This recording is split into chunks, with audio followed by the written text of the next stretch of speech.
Welcome back. ప్రత్యేక హోదా ఆంధ్రప్రదేశ్ హక్కు అన్నారు కేంద్ర మంత్రి నిర్మలా సీతారామన్. ఏపీ ప్రత్యేక హోదాకు కేంద్రం కట్టుబడి ఉందని, కాకపోతే అందుకు కాస్త సమయం పడుతుందని చెప్పారు ఆమె.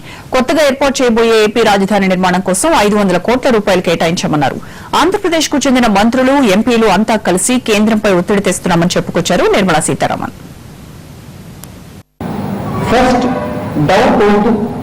మాట ప్రకారం ఏం చేయాలో డెఫినెట్ గా చేయడానికి కట్టుబడి ఉన్నాం. అది ముందు మనం అక్సెప్ట్ చేసుకుందాం.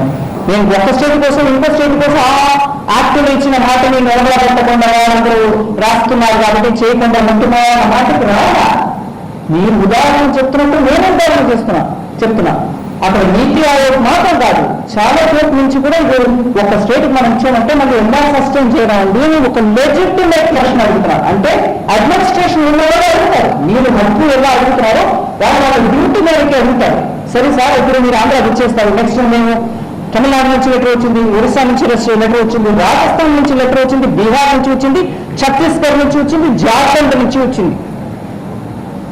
ఒక్క స్టేట్ కాదండి, ఈ అన్ని నా పుట్టిన స్టేట్ కూడా కాదు. అందువల్ల కన్ఫ్యూషన్, మీరు పాయింట్ ఏదైతే చెప్తున్నారో కరెక్ట్. అది స్టేట్ గవర్నమెంట్ నడుపుతున్న పార్టీ బీజేపీ కూడా ఒక టీడీపీ మాత్రం కాదు, వీఆర్ పార్ట్నర్స్. సో ఎప్పుడైనా మిత్రపక్షం నుంచే కూడా ఆ మాట వచ్చినా కూడా ఆతృతతోటి ఎప్పుడైనా తొందరగా చేస్తే పోయింది కదా అండి అనే దాంట్లో మాట్లాడితే వారి తప్పు కూడా కాదు. నేను అది తప్పు పట్టను.